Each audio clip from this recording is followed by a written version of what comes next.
ஷைத்தான் ஆறு அல்லாஹ்தான், அல்லாஹ்வுடைய மல்ஹர் தஜல்லி, அவனேதான் ஷைத்தானாக ஒளியாயிருக்கிறான். பூவிசம் இதுதான், இதுதான் சரியான கொள்கை. இவ்வாறு எவர் நம்பவில்லையோ அவர் நிச்சயமாக நரகவாதி. ஷைத்தான் என்பவன் இறைவனுடைய எதிரியாக இருக்கிறான் என்று ஒரு பாமர முஸ்லிமுக்கு கூட தெரியும். ஆனா இவர் என்ன பேசுறாரு? ஷைத்தான் தான் அல்லாஹ், இறைவன் ஷைத்தானாகத்தான் வெளிப்பட்டு இருக்கிறான். அந்த ஷைத்தானுடைய அந்த வெளிப்பாடுங்கிறது என்னவா? அல்லாஹ்வுடைய மல்ஹரா, அல்லாஹ்வுடைய தஜல்லியா. தஜல்லின்னு சொன்னா என்ன?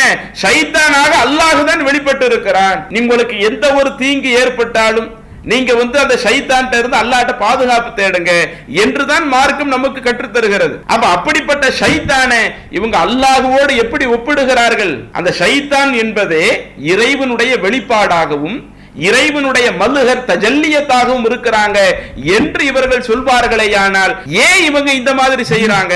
அதுக்கும் சில விஷயங்கள் காரணமா இருக்குதுங்க.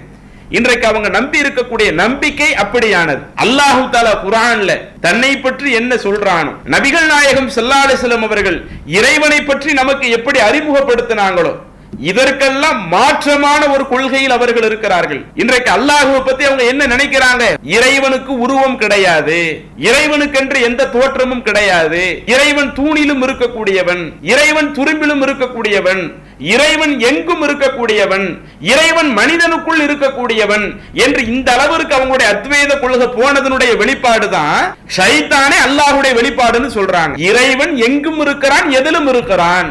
என்னுடைய உடம்புக்குள்ள இறைவன் இருக்கிறான், உங்க உடம்புக்குள்ள இறைவன் இருக்கிறான், அனைத்து இடத்திலேயும் இறைவன் இருக்கிறான் என்கிற ஒரு தவறான அத்வைத கொள்கையை கொண்டு வந்து அந்த இறைவனுக்கென்று எந்த உருவம் கிடையாது என்கிற ஒரு கொள்கையை கொண்டு வந்ததனால தான் இன்றைக்கு இப்படிப்பட்ட வழிகேடான கருத்துக்களை இஸ்லாம் என்கிற பெயரில் மக்களுக்கு மத்தியிலே சொல்லிக் கொண்டிருக்கிறார்கள்.